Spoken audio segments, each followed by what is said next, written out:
Ladies and gentlemen, thank you for standing by and welcome to the first quarter 2020 Intel Corporation earnings conference call. At this time, all participants are in listen-only mode. After the speaker's presentation, there will be a question-and-answer session. To ask a question during the session, you'll need to press star one on your telephone. As a reminder, today's program is being recorded. I would now like to introduce your host for today's program, Trey Campbell, Head of Investor Relations. Please go ahead, sir. Thank you, operator, and welcome everyone to Intel's first quarter earnings conference call. By now, you should have received a copy of our earnings release and the earnings presentation. If you've not received both documents, they're available on our investor website, INTC.com. The earnings presentation is also available in the webcast window for those joining us online. I'm joined today by our CEO, Bob Swan, and our CFO, George Davis. In a moment, we'll hear brief remarks from both of them, followed by Q&A. Before we begin, let me remind everyone that today's discussion contains forward-looking statements based on the environment as we currently see it, and as such, does include risks and uncertainties. Please refer to our press release for more information on the specific risk factors that could cause actual results to differ materially.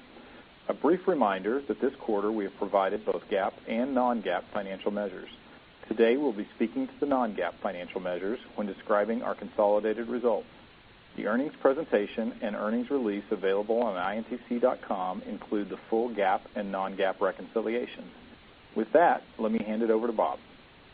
Thanks, Trey, and thank you all for joining our call. We had an outstanding Q1 in the midst of incredibly challenging circumstances. We generated $19.8 billion in revenue, expanded operating margin by 10 points, and delivered $1.45 in earnings per share.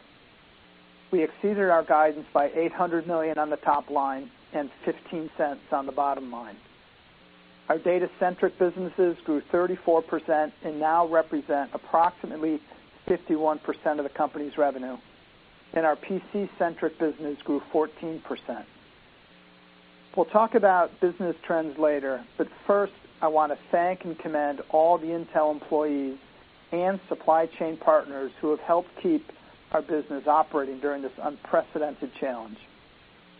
I want to give a special praise to those in our factories and labs and other on-site personnel who have role modeled the values of our company every day and every shift. I am so incredibly proud of your effort and commitment. I also want to thank the rest of our employees who are largely working remotely to help support the social distancing requirements of those that need to work from our sites. Ensuring the safety and well-being of our global workforce has and will continue to be our number one priority. That's why we are investing more than $100 million in additional benefits to aid and support employees, including a special recognition award for employees that have been working on site. Intel's purpose is to create world-changing technology that enriches the lives of every person on Earth. Never before has our delivery of that purpose been more essential. Intel technology runs 95% of the world's internet, communication, and government digital infrastructure. And in a world where many of us are working remotely and socially distancing, the PCs and networking technologies delivered by Intel and our customers are providing a unifying fabric that's bringing us closer together. Helping those directly struggling with the virus or caring for those who are, enabling remote classrooms so that our children can continue to learn, and connecting governments and businesses so they can operate and deliver goods and services. Around the world, Intel platforms that support telemedicine have also taken on greater importance since the outbreak of COVID-19, as hospitals and healthcare workers scale to meet the increasing demand for care. Our products and capabilities are also delivering vital computing power for medical research, robotics for assisted patient care, and artificial intelligence and data analytics for public health. We recognize that our local and global communities need us to continue delivering technology to help overcome this COVID-19 challenge, and we're fully focused on that task.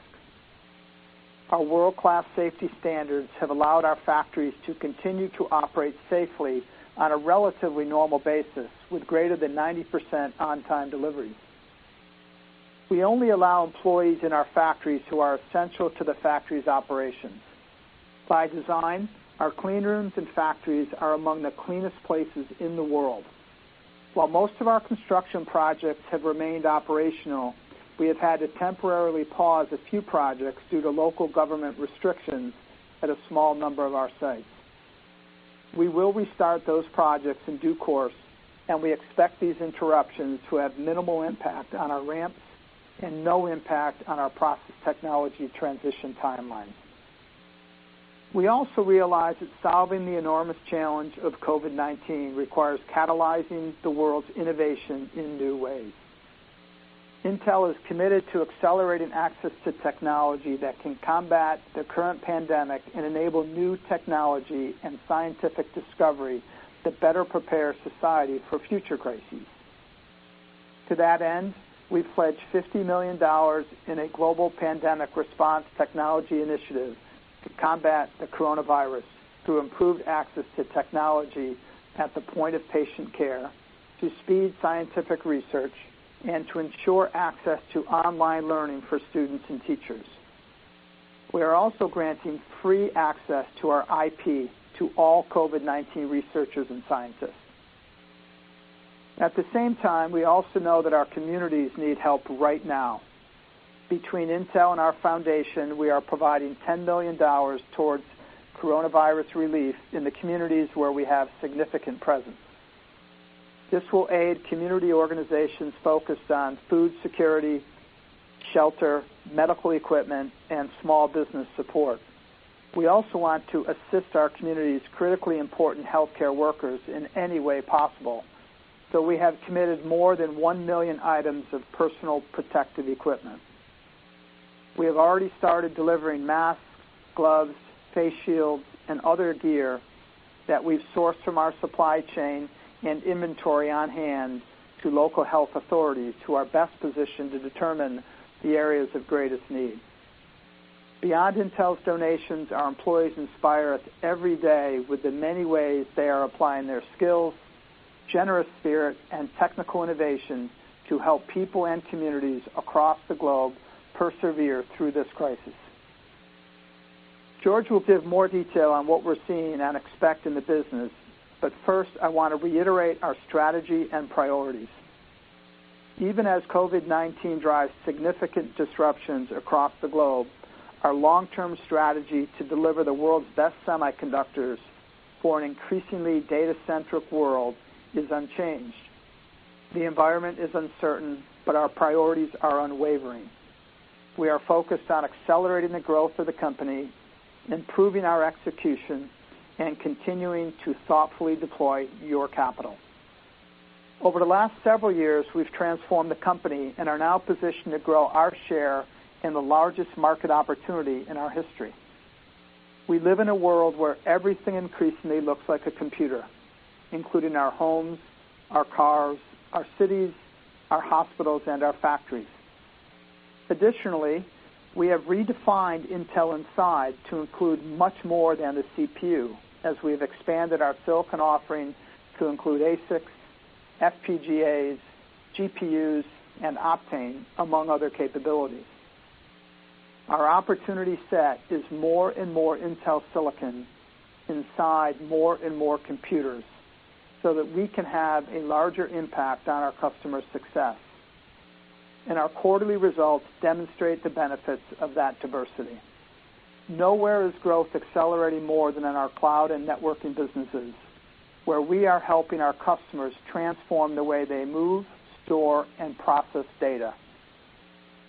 Through this crisis, the world's cloud and network infrastructure has delivered massive scaling to support vital workloads for businesses and consumers.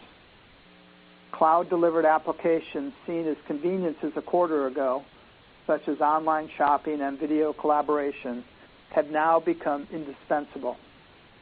We scaled our cloud and communication service provider businesses by 53% and 33% year over year, respectively, to help our customers meet these growing needs. These two segments now drive 70% of our data center segment revenue. New usages and market needs are also pushing compute resources closer to the data source or point of service delivery, giving rise to an increasingly intelligent edge. Our edge business delivers a wide range of platforms, including some innovative solutions that are helping the medical community tackle COVID-19. One example is medical informatics sickbay platform. Powered by Intel technology, this solution can turn beds into virtual ICU beds in minutes, helping protect critical healthcare workers while expanding their care capacity significantly. Houston Methodist Hospital deployed sickbay for its virtual ICU and was able to leverage it within 1 day to support remote monitoring of its COVID-19 patients without risking exposure to care providers. We are also partnering closely with Medtronic and Dyson as they use Intel technologies to deliver much-needed ventilators. We also continue to demonstrate significant progress in ADAS and autonomous driving. While auto vehicle production is largely stalled, Mobileye delivered another proof point, demonstrating its leadership position with a landmark first-ever design win with a major Asian OEM. Finally, we see AI as a significant growth opportunity and are embedding AI capability into everything we make. AI has the power to reimagine how we solve problems across industries, including cutting-edge healthcare diagnostics.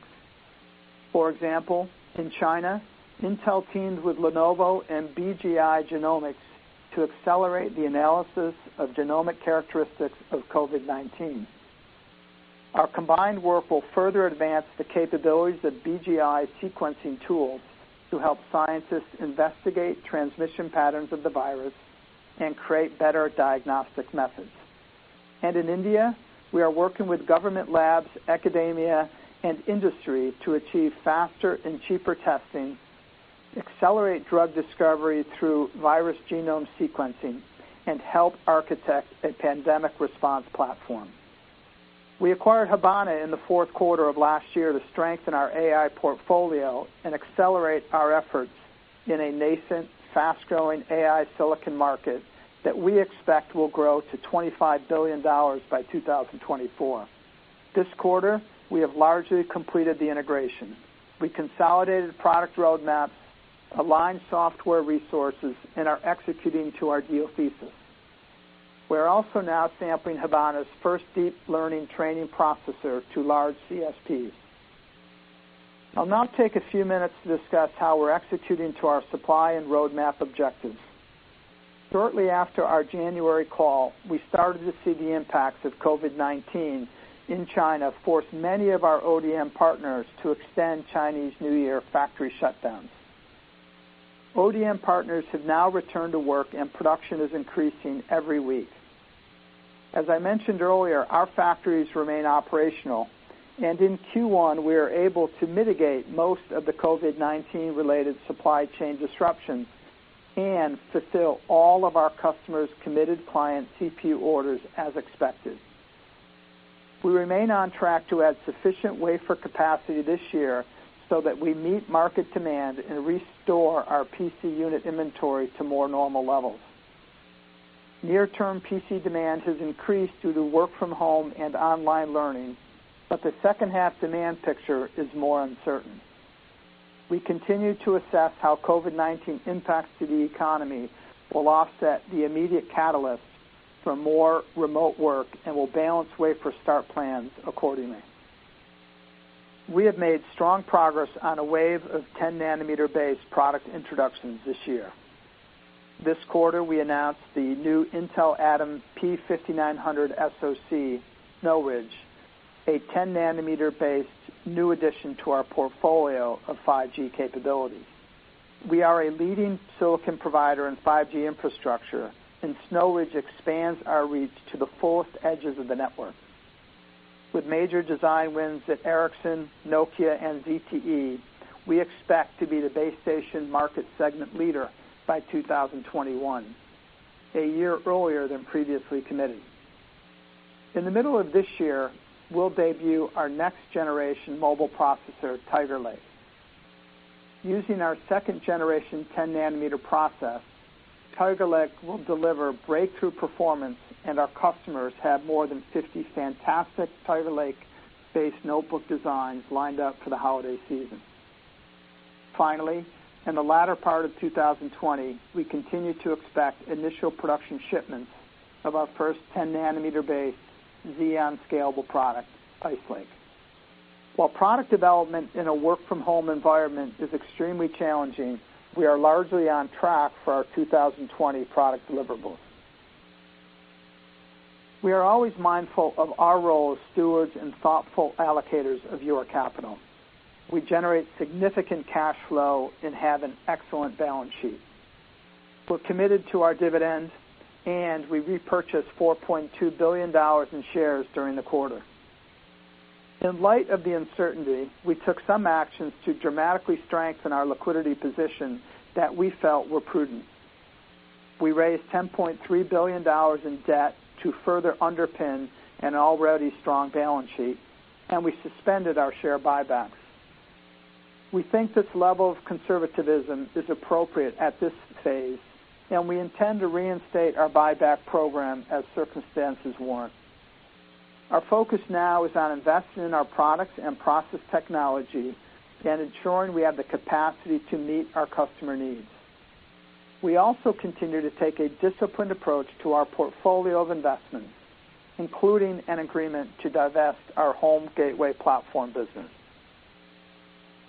We have transformed our company to lead the data-driven revolution that's fueling our industry. Our belief is that opportunity is resolute. COVID-19 has only reinforced how important it is for Intel and our customers to accelerate the power of data to fight the current pandemic and avert the next one. To use Andy Grove's words, bad companies are destroyed by crises. Good companies survive them. Great companies are improved by them. Guided by our cultural values, competitive advantages, and financial strength, we will emerge from this situation even stronger. I'll now hand the call over to George for more details on our Q1 results, our Q2 outlook, and how we're actively managing the business through this challenge. Thanks, Bob, and good afternoon, everyone. Q1 marked a strong start to the year amid significant economic uncertainty and the unexpectedly strong demand for both PCs and servers as work-from-home and learn-from-home dynamics played out globally. Revenue came in at $19.8 billion, up 23% year-on-year, and $800 million higher than guide. Data-centric revenue of $10.1 billion, up 34% year-on-year, represented 51% of our total revenue, an all-time high. Strong server demand across segments and a richer mix of our Xeon devices drove a significant portion of the upside. Q1 PC-centric revenue was $9.8 billion, up 14% year-on-year, on strong notebook PC sales and increased supply resulting from capacity additions over the past year. Gross margin for the quarter was 62%, beating expectations due to strong flow-through of higher platform revenue, partly offset by reserves associated with our memory business and from the sale of our home gateway business. Operating margin of 38% in the quarter was up 10 points versus last year on higher gross margins and disciplined spending controls consistent with the environment. Q1 EPS was $1.45, 15 cents above our guide on strong operational performance, partially offset by losses in our ICAP and trading asset portfolios, along with the effects of a slightly higher tax rate. The strength of these results showed the remarkable talent and commitment of our global workforce in a difficult and rapidly evolving environment.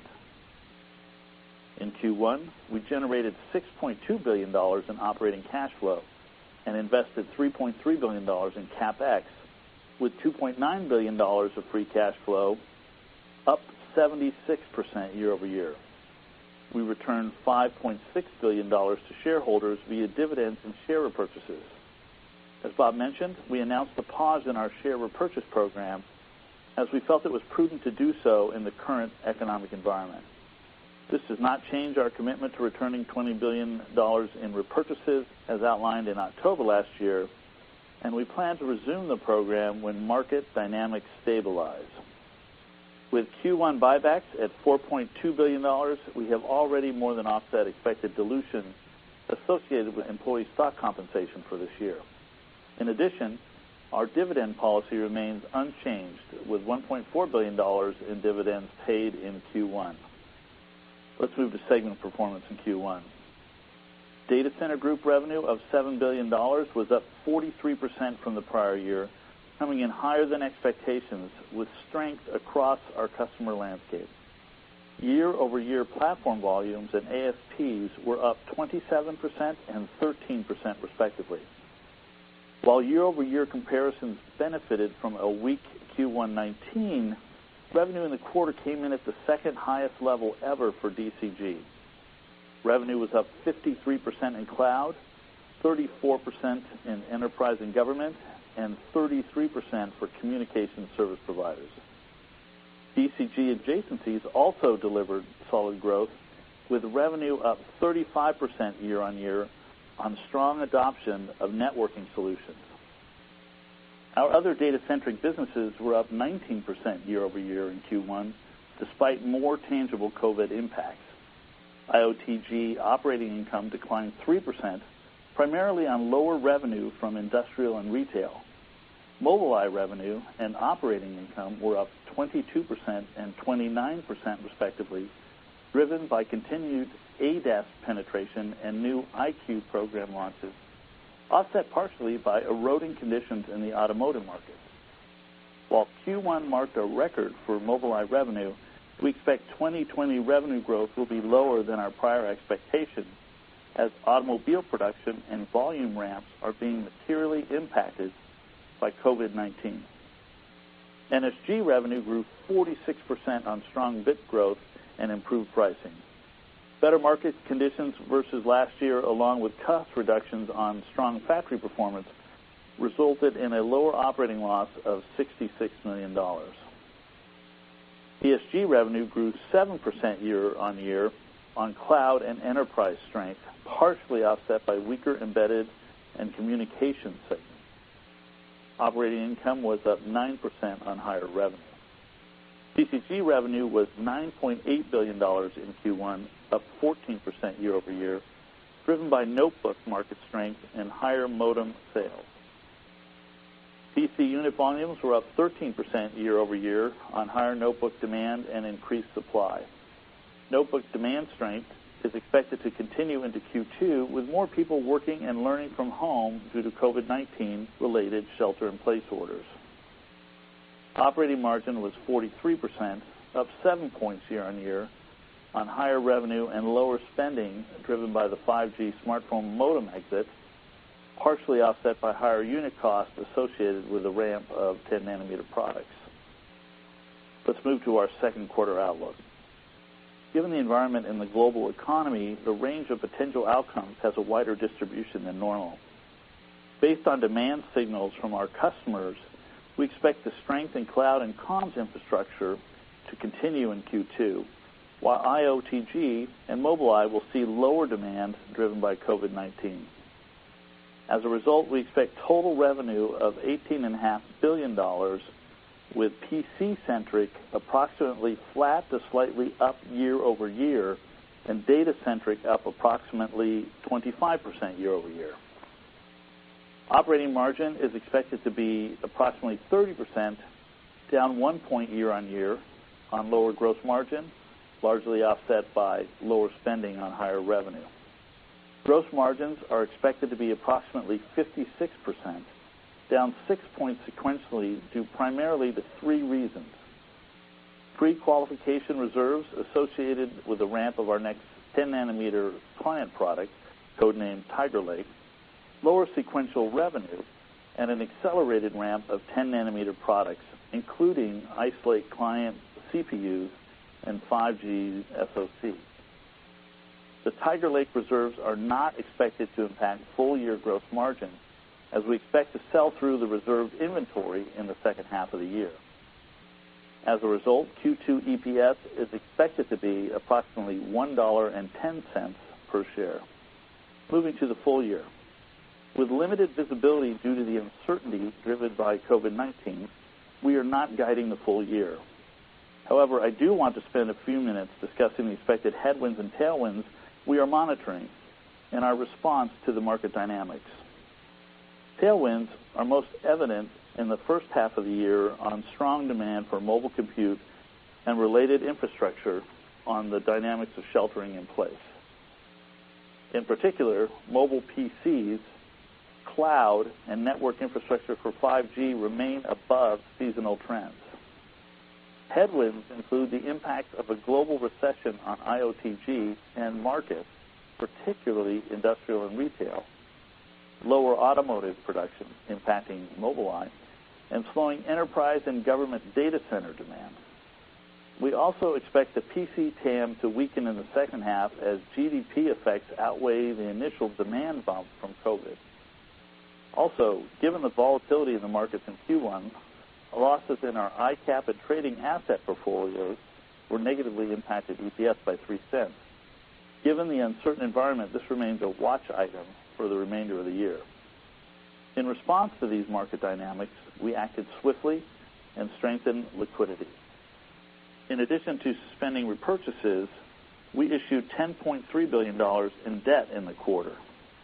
Our total cash investment balance at quarter end was $20.8 billion. Our liquidity actions to date are expected to impact full-year EPS performance by approximately 12 cents. The company has an exceptional balance sheet and strong cash flow to handle a very wide range of scenarios. We have positioned the company to support investment in technology transitions, our new products, and our customers' requirements across these scenarios.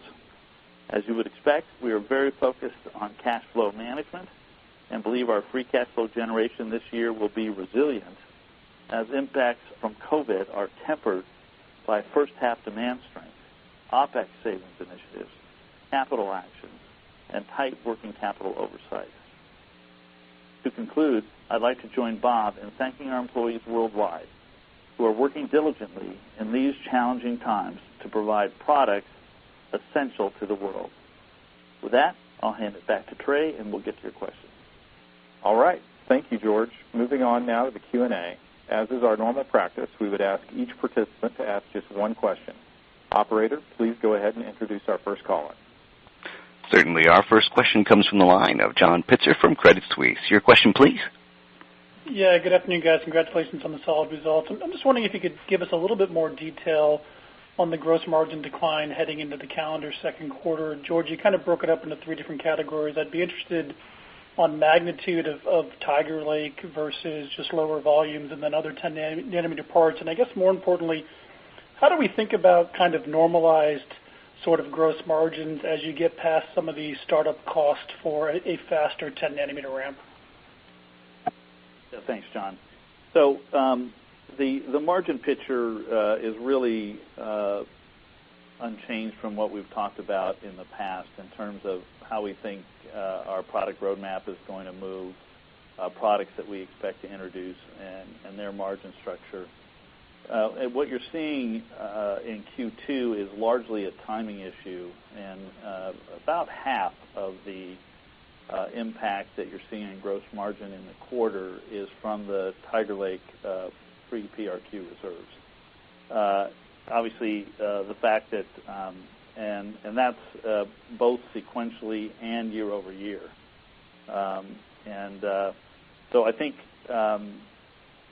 the way we would look at it is, pretty much we're not seeing anything as if you take COVID out of the year, we're really not seeing anything different in our basic view of gross margin dynamics, with the exception of we're seeing stronger pull-in of demand for some of our 10-nanometer products. I mean, I think one of the things is very strong demand for Tiger Lake, and so when you look at the impact that the Tiger Lake reserves are having on the quarter, it's about the same level of impact that we had on Ice Lake in Q1 of 19, and yet we have about double the number of units in the being reserved, and I think that gives you an indication of just how much our performance is improving on 10 nanometer. So John, I would just say relative to where we were 90 days ago, gross margins are stronger through the first quarter. They're in line with our expectations through the second quarter.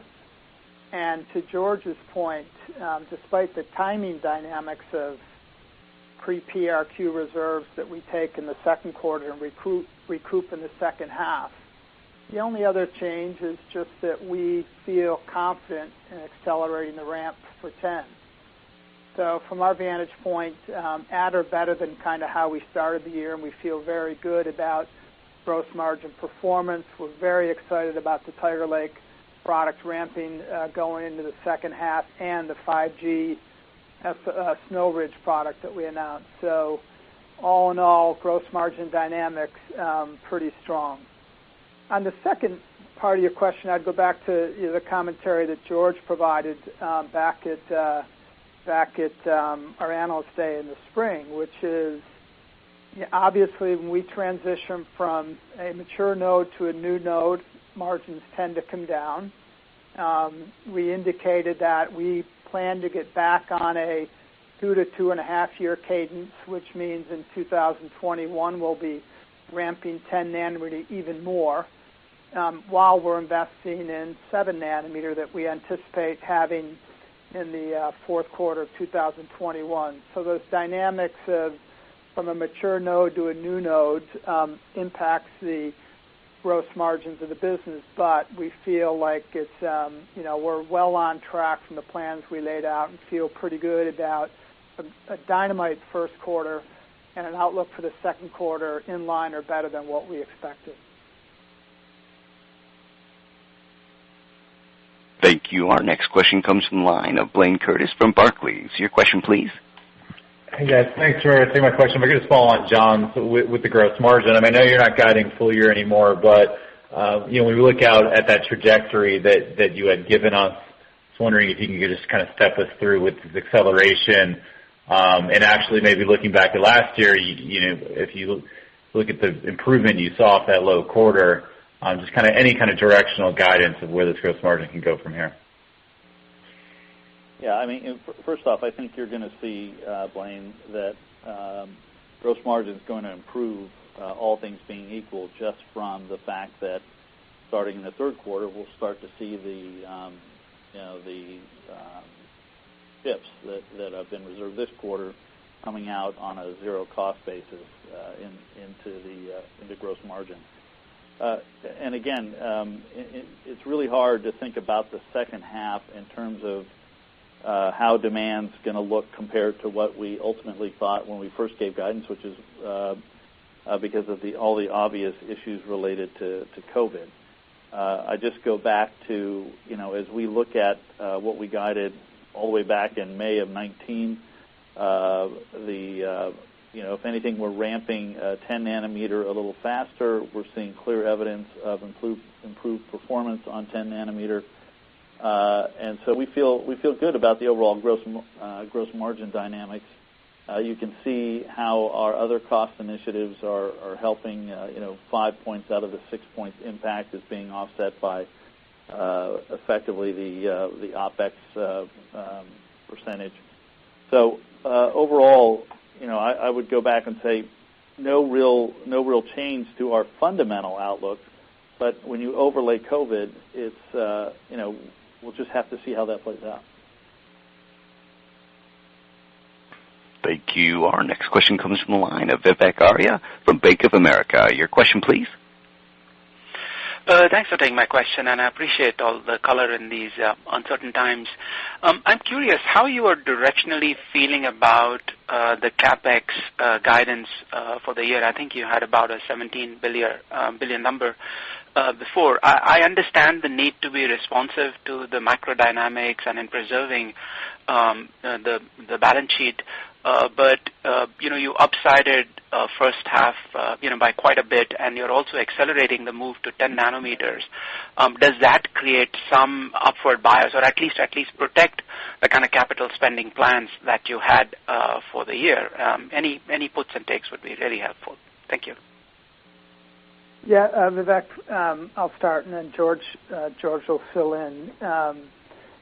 First, both our R&D and our capital spend for this year are directed towards the multi-year plan that we shared with you, back last year. So both the product roadmap over the next several years, the capital required to support the growth that we anticipate over the medium to long-term horizon, while adding capacity for the ramp of 10 as well. So coming into the year, we're very bullish about the medium and long-term outlook, and we're putting our capital to work to support that medium and long-term outlook.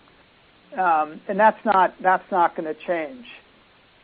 That being said, in the near term, as we try to get a better read on what the demand signals will be for the second half, whether we're dealing with being very disciplined on our spending levels, ensuring that wafer starts are in line with true demand signals, and being very disciplined on the capital that isn't directly related to more capacity and or technology development, we are going to be very disciplined through this near-term horizon. But I just go back to the first point, which is we're very bullish about the multi-year view. We have the largest TAM in the company's history. We got a great set of products that we're building and developing, and we're going to invest to position ourselves well to capitalize on the current disruptions that we're wrestling with. Yeah, what I would add is, there's some natural things in addition to the discipline that will help us lower CapEx a little bit. It's part of why we said we think our free cash flow is going to be pretty resilient in the year, because we've seen in some of the geographies where we have major construction projects underway, we're actually seeing that being pushed somewhat by regulatory requirements. And so, the way I would describe it is we probably see 6 to 8 weeks worth of capital pushing out of this year. But any capital that is important for our 10 nanometer, 7 nanometer, and even the start of 5 nanometer is going to be spent in line with the timetables that we've already laid out. Thank you. Our next question comes from the line of Joe Moore from Morgan Stanley. Your question, please. Great, thank you. I wonder if you could talk about some of the changes to the server roadmap, and it seems like you've de-emphasized Cooper Lake and are more focused on Ice Lake for server. Is that about confidence of in the 10 nanometer plus? Is that just kind of describe what led to that decision? Yeah, thanks, Joe. During the course of the year, our product roadmap for server is very focused on delivering workload-optimized platform foundation that's scalable for the real-world environments that our customers are operating in. So we've ramped Skylake was the fastest ramp in the Xeon's history, followed by Cascade Lake that was a very strong ramp. Next, we have a Cascade Lake refresh that is a relatively simple upgrade, easier upgrade for customers because the architecture is very simple to the fastest growing Cascade Lake ramp, and we're very focused on Ice Lake in the second half of the year, or in the fourth quarter, as we indicated. So as we step back and look at the market dynamics and the product roadmap, we feel like we got the right products at the right time as we ramp and scale the high end of Cascade Lake and refresh while positioning for Ice Lake. Okay, that makes sense. And as you've started to ramp 10 plus, Is it possible to talk about the changes that you'll see versus 10? Is it better clock speed, better yield, is there better transistor performance implicit in that transition? I presume you're talking about second gen for server product, the Sapphire Rapids product, or for client. Sorry. The client, the Tiger Lake product, we are extremely excited about. As I think I mentioned in our prepared remarks, that we have 50 designs that we expect to ramp in the holiday season this year. Clock speed, battery life, AI incorporation into the core design, a platform offering that we think is a real differentiator for customers on in thin and light formats. So this is going to be a great launch. We're very excited about it, to George's earlier point, the demand signals we're seeing and our confidence in both the product and the yields has us at a point where we expect to accelerate the ramp and adoption a bit faster than we did coming into the year. Thank you. Our next question comes from the line of Stacy Raskin from Bernstein Research. Your question, please. Hi, guys. Thanks for taking my questions. I wanted to ask first about the 10-nanometer mix exiting the year, just given what you're saying are strong Tiger Lake demand signals and a potentially faster 10-nanometer. Like, what do you think your product mix by node is going to be exiting the year? Do you think there'll be a crossover point on 10 nanometers? Stacy, this is George. Hi. I don't think we'll see a crossover point this year, and this is, again, I'm just going to take COVID out of the equation, so thinking through. I do think we're going to see more demand on 10 nanometer this year than we thought going in. Again, I think Ice Lake demand was strong, is going to be strong in the first half. We're seeing our 5G SoCs on 10 nanometer getting stronger demand as the market there just gets stronger and stronger on the comm side.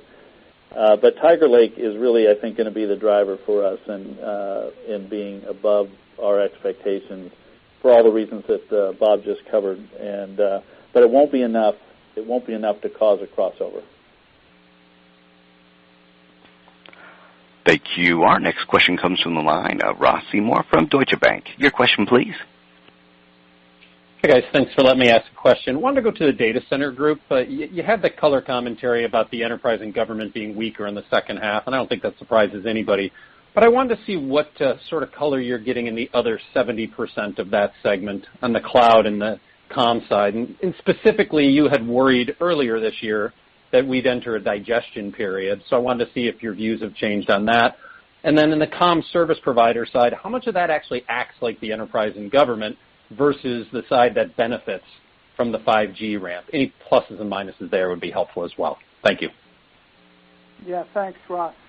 First, on the cloud side, as you indicated, we came into the year off a very strong second half of 2019, and our expectations were that Q1 would continue that strength, but then the cloud service providers would go through their normal digestion stage, if you will. That was kind of what we indicated back in January. First quarter, as George flagged, demand was even stronger for the CSPs. In our raised outlook for Q2, we expect that demand for the cloud folks the strong demand to continue, and possibly even going into the second half of the year. That's a TBD, but the trends are relatively encouraging. The demand signals are very high. The product that's being pulled is the XCC product, so ASPs, as you saw in our results, were very strong. So purchasing is extending beyond what we thought a few months ago, and that drove Q1 upside. It drove Q2 upside, and we think it'll be relatively strong kind of going into Q3. That's a TBD. On the comm side, fantastic growth in the first quarter. Our expectations are as we go through the course of the year, it'll stay relatively strong as we continue to gain share in that segment, and as we've expanded the 5G SoC, expanded our TAM within that sector, and with the product that we just qualified a few weeks back. So we expect share gains, the infrastructure and share gains to continue, infrastructure and 5G to continue, if not go faster, and we're relatively well positioned in the with the key players of Nokia, Ericsson, and ZTE going into the second half of the year. So we feel good about the comms segment as well. And as you flagged, the ones that we're most anxious about is just enterprise and government and what kind of demand signals we'll see in the second half. So the first two are as good, if not stronger. Enterprise and government, a bit of an unknown for us at this stage. Thank you. Our next question comes from the line of Pierre Ferragu from New Street Research. Your question, please. Hey, thank you for taking my question.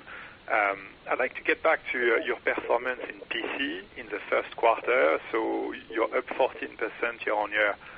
I was wondering a couple of things. The first one is, how much is that really stronger demand, and that's just about it? And how much is more you catching up on capacity and being better able to serve the market and catching up maybe on demand you couldn't meet in the 2-3 previous quarters? And then what's your early view on market share? Are you starting to regain share in PCs? And if not, when do you see that happening this year? Hey, Pierre, it's George. I think what we saw is, clearly some impact relative to our expectations from the work-at-home, learn-at-home dynamics. But we had expected a strong quarter in our initial forecast, which really reflected the dynamics you were talking about. We had customers who had been short of demand for a number of quarters who were seeing a chance to finally build a little bit of inventory, which gave us a seasonally strong first quarter relative to anything we might see historically. But we saw notebook volumes up over 20% in the quarter, and I would say that's more than just the pent-up demand, and that's at a time when some of the OEMs were really struggling in the early part of the quarter with their supply chains, which is why there's some parts in their channel that's all opened up now. So we think that actually one of the good signs is, though, even that's opened up, we're still seeing very strong demand coming in on the PC side. And we had expected solid PC in the first half, but I would say it's with COVID, it's been even stronger and heavily weighted towards the notebook, mobile compute. And the only thing I would add is in our fab network and the supply chain was able to, coming out of last year, not only able to deal with the backlog coming into the year, but also meet the higher demand signals that George flagged in the latter part of March. Yeah, I should have mentioned that. It was really heroic work, both at the supply chain level. We have a fantastic supply chain group, but also our manufacturing teams keeping the factories up and running, delivering 90% on-time commits in a quarter like this. It's really remarkable. Thank you. Our next question comes from the line of C.J. Muse from Evercore. Your question, please.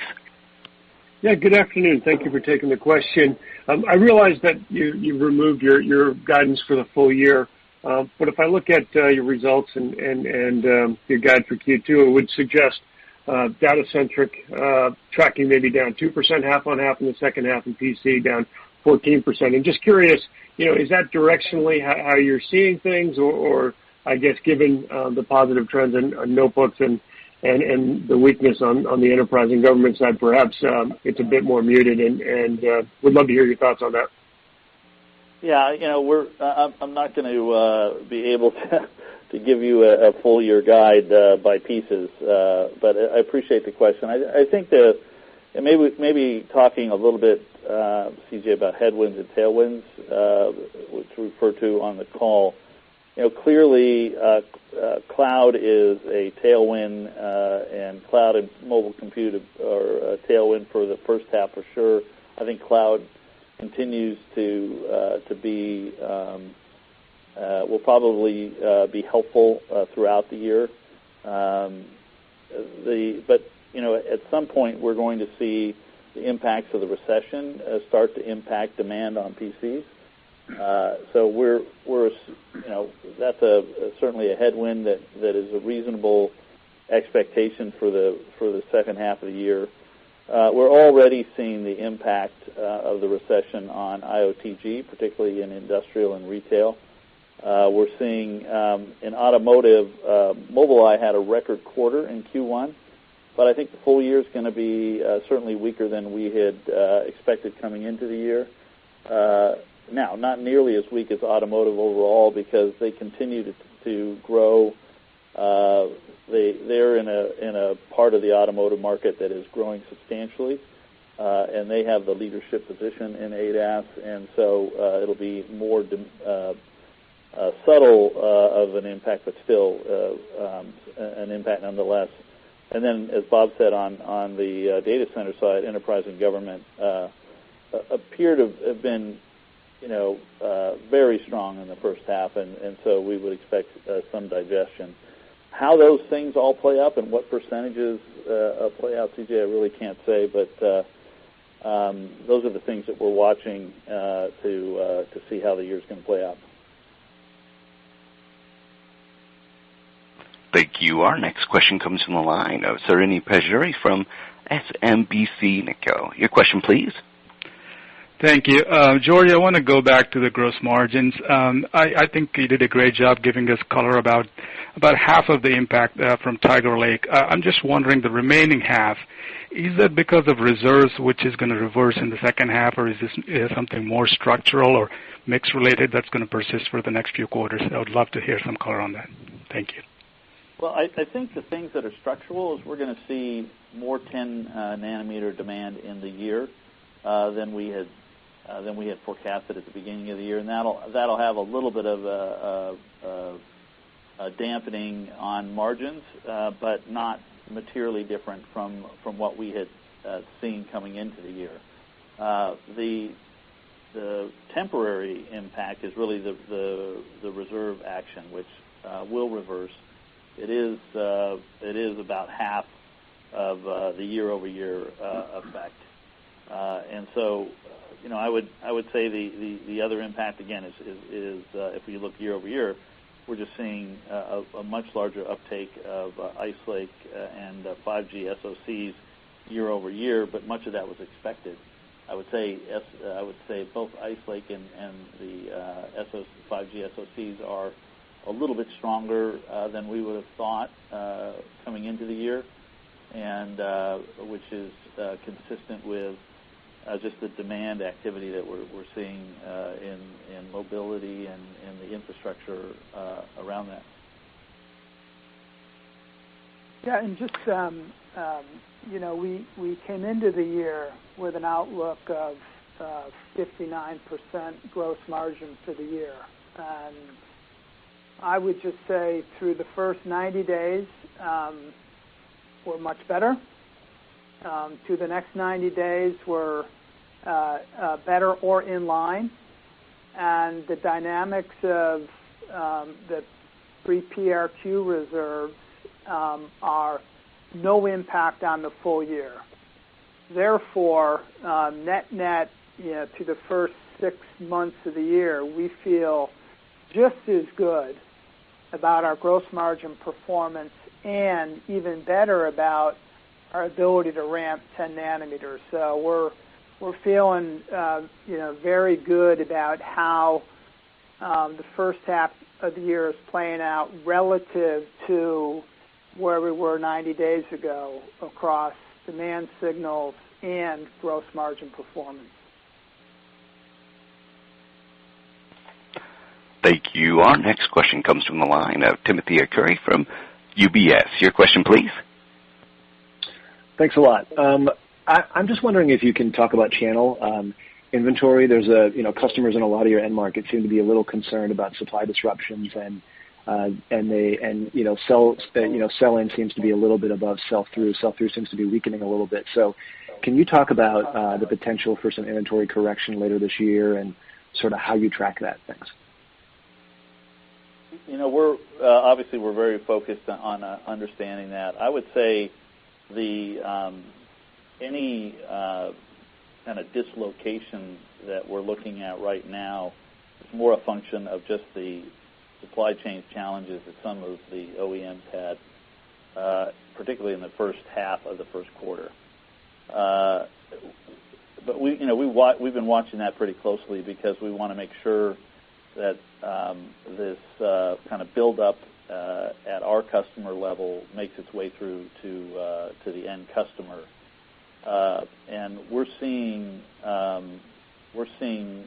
customers telling us that their end customer demand continues to be very strong, and their order profile reflects that they're going to clear their existing revenue. Now, when that plays out, not sure. It's part of why we struggle to understand how that second half is going to play out, but we feel good about the demand signals we're seeing now, and we understand the movements of our products in the system from the dynamics that we saw in the first quarter. Thanks, Tim. Operator, I think we have time for one more question, and then we'll turn the call back over to Bob to wrap things up. Certainly. Our final question then comes from Chris Danely from Citi. Your question, please. Hey, guys. Thanks for squeezing me in. Can you just run down the supply-demand sort of balance throughout the server, desktop, and notebook lines, I guess? Are you on track for the high single-digit unit increase in output? And then did the shortages anywhere get any worse during Q1, or it sounds like they're abating in certain areas? Any color there would be great. Yeah, as we indicated at the beginning of the year, our intention, we did add capacity last year, and our intention this year was to add another mid-20% growth in capacity, which would generate real strong output. And we are on track, maybe even a little bit better than what we said at the time. Obviously, in the first quarter, demand was also greater. It was greater for across the board, server and notebook in particular, and we were able to keep pace with accelerating demand as the quarter closed. So we're in pretty good shape in terms of the promise we've made to our customers, and that is that we'll put the capacity in place so we are not a constraint on their growth. And we're in very good shape despite all the challenges. That being said, we haven't replenished inventory levels, so meeting mixed dynamics across the board is, we're still not quite there yet, but we're in line a little bit better than we had hoped. We delivered more demand, and we got to continue to build the inventory levels back so we can deal with a variation by SKU mix. Thanks, Chris. Thanks everybody for joining us today. I just kind of want to wrap with to reiterate our purpose, and that is to create world-changing technology that enriches the lives of every person on Earth. And that's never been more important than it is during this time. Our strategy is resolute, and our business is built to withstand challenges. We have a very diversified portfolio of businesses that are highly leveraged to major technology inflections, like cloud, 5G, intelligent and autonomous edge computing, and artificial intelligence. We generate significant and durable free cash flows, and our team of 110,000 people is operating as one team to enable our customers' success. So guided by our cultural values, our competitive advantages, and our financial strength, we're confident that we will emerge from this situation even stronger. Thanks again for joining us. We hope you all stay safe as we work together to overcome this global crisis. We look forward to hopefully seeing you in person over the near term. Thanks again for joining us. Thanks, Bob, and thank you all for joining us today. Operator, could you please go ahead and wrap up the call? Certainly. Thank you, ladies and gentlemen, for your participation in today's conference. This does conclude the program. You may now disconnect. Good day.